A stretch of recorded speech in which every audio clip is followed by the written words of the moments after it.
is dancing on the other end of this phone. Our baseball analyst, former Bama and Major League pitcher, current SEC baseball analyst for the SEC Network and Alabama Baseball, and presented each week by CrossFit Candor, Elite Fitness in Tuscaloosa. That have you grooving a little bit there, Lance? I sure did. I didn't know he was from Mobile. That's cool to know. He is. Lance, of course, Louisiana, and you'll get a kick out of this. The L'Arche football dinner that they hold every year in Mobile, of course, L'Arche being a French word. And I just, I've been talking about it for years, but I've always just noticed the L and the apostrophe and the ARCHE, and I've been referring to it as L'Arche football banquet. How about that one? Thankfully, Cecil Hurd from the Tuscaloosa News called in and told Joe to get Gary straight on that. Well, he said it much nicer than that, but anyway, this guy was laughing at myself, thinking about I need to brush up on my French. But how are you with your French, Lance? Can you speak it? No, we grew up in South Louisiana, is what they would call Cajun French. It's a little different, probably a different, just like you would think of Dominican Spanish or Puerto Rican Spanish, some different words, but. The grandparents spoke it when you were in the room, and they didn't want you to know what was going on. One of those. Other deals. than that, I know words, but I know just as much Spanish as I would do French. So, you're talking like a very 30 to 50, word vocabulary. Maybe definitely could not make my way through the streets of Paris or even Montreal and be able to make it anywhere I needed to go. Well, I know this. Whatever language the owners and Rob Manfred and Major League Baseball are speaking to the players aren't understanding it. They're not getting it. They're speaking a foreign language. Now, listen, you and I have discussed this a little bit. We knew there was going to be an impasse. That's just the way it works in baseball. And Joe Gaither, my outstanding producer, and I had Adam Amin on earlier. I've been a little miffed because as a baseball player, I just think you want to play baseball. But I get it. The owners put out a proposal that the players union just can't accept in any form or fashion. They knew it when they sent it to them. So they're playing hardball. The union is nice. You've told me before they're not going to give back things they've earned through collective bargaining. So we have this impasse. In the meantime, though, the minor leaguers are hemorrhaging. They're being released. I just don't get it. This is Major League Baseball. Both sides step up, get this thing done, and get a plan to play, man. Pandemic or not, if we don't have a 2020 season, this sport's going to take a hit, Lance. It will, and that's the tough part about what they, for the most part, once that 94 season strike, baseball had gotten away, and then everybody kind of, points to the Sosa McGuire 99 season of kind of bringing fans back to the game. And then the steroid era hit, and that kind of pushed people away. And then I don't think baseball has truly recovered from the steroid era. And then now you have the cheating scandal. So, and then all of a sudden this, obviously no one could have predicted anything about this because, it's the first time we've had anything like this in our lifetimes to be able to know how to deal with it. But you're right. And deep down inside, I would guarantee you every single player is thinking what every fan is wanting them to think. I want to go play. I would almost assume a good 95% of players, they want to go play. Now, but what you said earlier is just about principles of what other collective bargaining agreements have been fought for and on their side, and that's why Major League Baseball is the only sport with absolute guaranteed salaries because it's been fought for and won and has never given an inch on it the other way. And so that's where it's hard because, yes, as a fan, as everything in the guy that just loves baseball, I want to see it. I want to watch those guys play. Because right now you're talking, and this is, nitpicking, but you're talking about a guy like Mike Trout. Like, that's a half a season I'm not going to get a chance to see, or my son or somebody won't get a chance to see him play and produce. And then you start talking about, hey, would he have been the best ever? Well, he didn't have that one season. Does he finish 20 home runs short of Barry Bonds, his career record? And maybe that half season he'd have hit 20. Who knows? Just a lot like The Last Dance and going, how good of, we talk about Michael Jordan being the greatest. He missed 4 seasons in his prime. He would, there'd have been no question. So it's a little bit of that, but players have to stand together and as a whole, and that's what you're seeing. And that's why you're seeing the fight. And the big thing to me is the owners agreed to a prorated salary, and the players agreed to that as well in March. That's and true. Now the owners are backtracking, and that's the biggest fight. If the owners didn't backtrack, the players, I would almost guarantee, would be ready to roll, and they would almost have probably already started. But they said prorated salary, so if you're playing half a season, you get half your salary. Now they're trying to get a algorithm scale where certain players, the higher salaried guys are going to be hit harder than the lower salaried guys, which I can see makes sense in their eyes. But as a player, if I've earned the right to make that money, then you got to pay that guy that money. Lance Cormier, our baseball analyst, appears courtesy of CrossFit Candor each week. CrossFit Candor is open 24/7 to accommodate our members' busy schedule. All right, Lance, here's what concerns me. Regardless of why the owner sent the proposal that they did, they sent it, and now the players' union's ticked off, and there's a huge gulf between the two sides. Really, neither one has to bend. I mean, the owners, they may have to shut down some minor league clubs or release minor leaguers or quit paying them, but they can survive it. They're rich guys. The players, the major league players at least, are making enough money. They can survive not playing baseball. You may just have both sides dig their heels in here and just say we're not budging. Is that something that you think is a possibility here? I think I don't want to say it, but I do think everything's a possibility. And it does stink for, like you mentioned, the 1,000+ minor league guys that are getting cut and their stipends are not getting renewed and all those things. Because even in the minor leagues, I mean, and with this, just to give you a little gist of what most fans don't understand, like when you're in the minor league, you're getting paid on a 5-month scale. So you're getting paid twice a week, so 10 paychecks.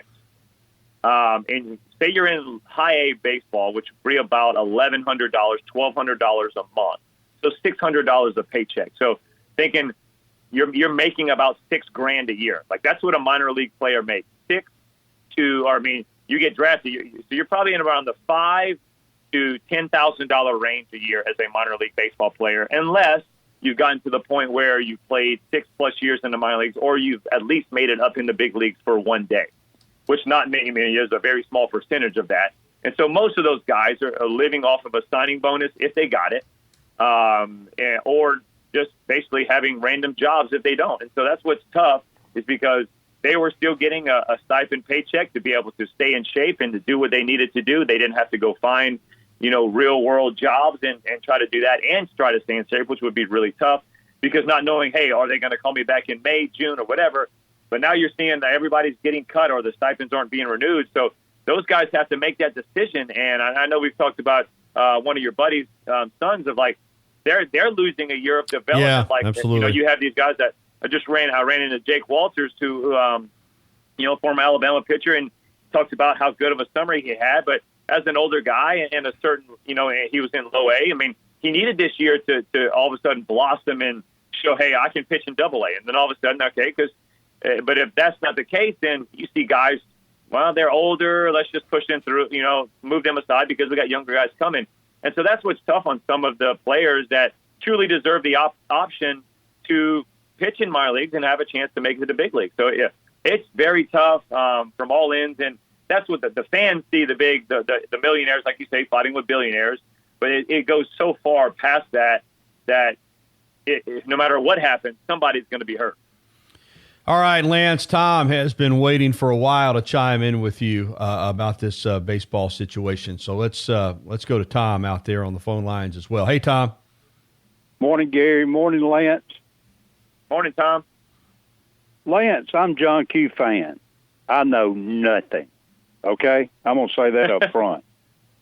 But I enjoy your segment every week. I learn something a lot of times about the business of baseball from a player's perspective. I appreciate that. But here's I want to throw some things out there and let you tell me where I'm wrong, okay? Okay. The owners made a proposal. The players accepted it. And then the owner said, no, we got to make another proposal. True or false? True. Second thing is, why in the heck aren't we playing baseball? It's because of COVID-19 and social distancing and all that kind of crap. Listen, this time of year, look at any stadium you want to. There's social distancing going on in every stadium because they're like a tenth full, right or wrong. Right. Yeah, I mean, especially in the states like Texas and Florida. I'm sorry. Go ahead. Yeah, especially in states like Texas and Florida. I mean, you're talking the Marlins have been social distancing for a very long time because of the Tampa Bay Rays. That's my point. And but anyway, I just don't see what the holdup is. The owners proposed, the players said, okay, we'll do that. And then they come back and renege basically on the first thing. The owners are really the culprits here, in my opinion. And then my bottom line is, listen, Mr. Owner, if you ain't got these great ball players out there putting on the show, you ain't got anything anyway. Yeah, I agree with that last statement. I know Gary and I have kind of gotten to the point. Well, Tom and I got into it a little bit yesterday too. Because see, I'm not. Listen. I see you guys, and I've come around to your way of thinking, but I'm not going to put it all on the owners. I'm not going to put it all on Major League Baseball. They have the least to lose. But there has to be some willingness from the players' union. These are trying times. These are unusual circumstances. And I know nobody wants to give up money. I get that. But I just don't think that we're going to have baseball unless the players union is willing to concede something. The owners don't want to pay them. Have. Well, my point is they already did. But moving forward, we're going to play less and less games. I'm with you guys to a point. At the same time, I just don't think if you're the union, you can just draw a straight line in the sand and say, we're not budging, Lance. Tom, I think you got to budge a little bit. That's my point. Well, and I think there's. I'm sorry. Go ahead. I think there's room to budge when it comes to like, hey, if we can take part of the prorated salaries and then push it into the minor leagues. I mean, like that I'd love to see. I'd love to see that. I do think, and I think every player would be okay with that. I mean, you got to think a guy, but see, like to ask Mike Trout, who, and no telling how much he's made, but like to ask a guy that is supposed to be making $38 million, so prorated if he plays half a season should be 19. For him to make 6, like that's ridiculous. I mean, like that's what his algorithm would be. Like that's not right for him to only make $6 million because he's earned the right to make that, and some owner has signed that contract saying I will pay you this amount of money. But if Mike Trout were to say, hey, I'll take instead of 19, I'll take 16, and you can give 3 of that to your minor league system, man, you want to talk about not only the greatest player, but every fan would worship that guy. But I mean, and every minor league guy would be like, I owe my life to Mike Trout type of thing. So I could see those. I'd love that. I'd love that, Lance. You need to get that. You need to get that to some of your buddies in Major League Baseball and get that on the table. That'd be a great way to fix this thing.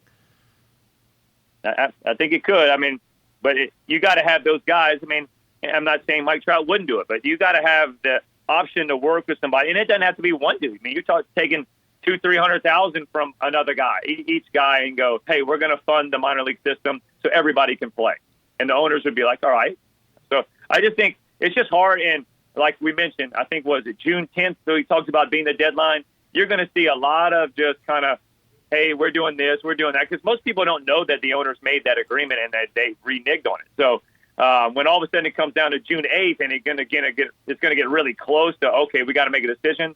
We always talk about deadlines. Deadlines create deals, and that's when it's going to happen. Yeah, going to have to be some compromise. All right, let's get to, you mentioned June 10th. We got the draft coming up on the 10th and the 11th. It's going to be unlike any other, obviously.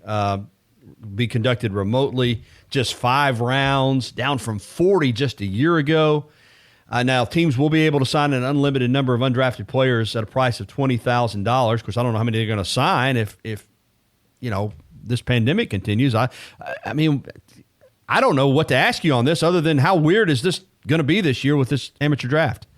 Yeah, it's going to be really weird. And, man, you want to talk about one of the hardest jobs in all of college sports is the college baseball coach, having to deal with, just in general, when it was 50 or 40 rounds, having to, deal with, hey, is this guy going to sign? This high school kid going to sign in the 12th, the 13th? They're trying to pay him a lot of money. I got a junior that wants to come back, but I don't have money. Like, now you're talking about, you got guys in the 6th round that if they had 6 rounds, they'd be getting paid $250,000.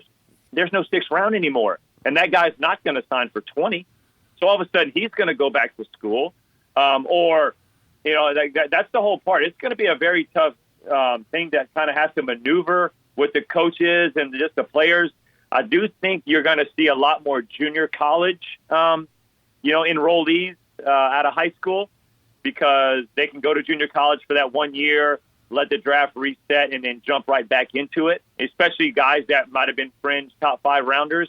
And because a lot of times guys get pushed out of the draft because they don't feel like they would sign.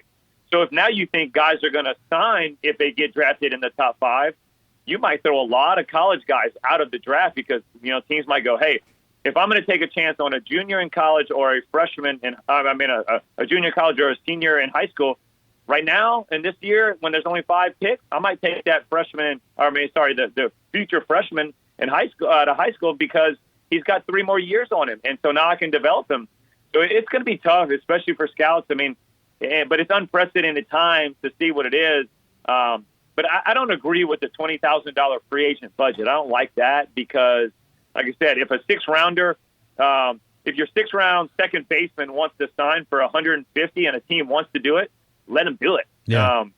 I think what you have to have is you still should have had a budget on your draft, because obviously if that's the case, then you've got the Yankees, Red Sox, Cubs, and teams that are willing to spend anything and everything.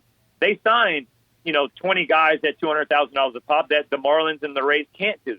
So I understand you have to have a limit, but just go back to the draft budget that you had the past 3 or 5 years and then keep it like that. Yeah, good point.